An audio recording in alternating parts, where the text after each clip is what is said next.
តកាលក្រាលក្របលើផ្ទាំងសិង្លាបញ្ជាក់ថាខ្មែរថ្លៃថ្លាខ្មែរធ្លាប់រុងរឿងទាំងសាសនាទាំងសិល្បៈវប្បធម៌គុំកើទុំឲ្យយើងជាស្នាដៃតដល់កូនចៅ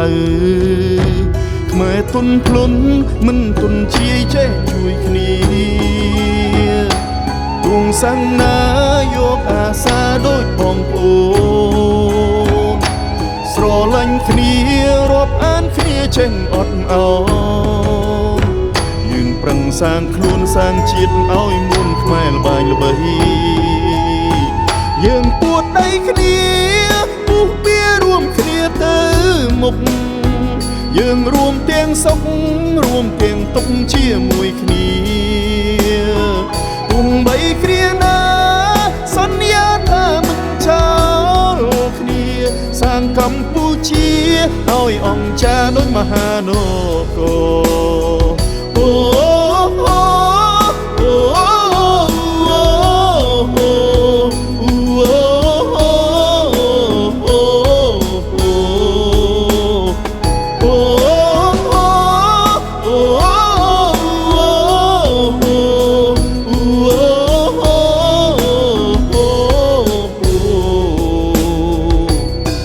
ទុនភ្លុំ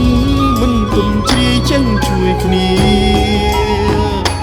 ទុំសាំងណាយកអាសាដូចបងប្អូនស្រឡាញ់គ្នា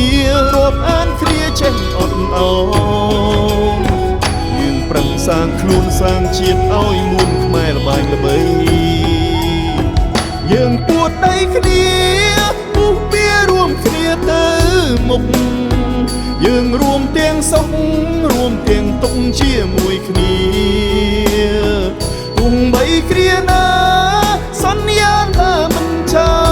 លគ្នាសាងកម្ពុជាឲ្យអង្គចាដូចមហានគរ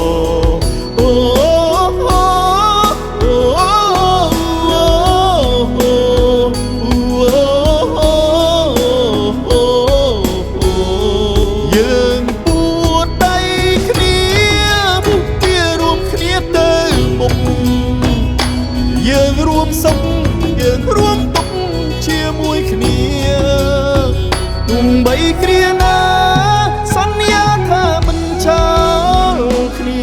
សាងកម្ពុជាឲ្យអង្គចាដូចមហាន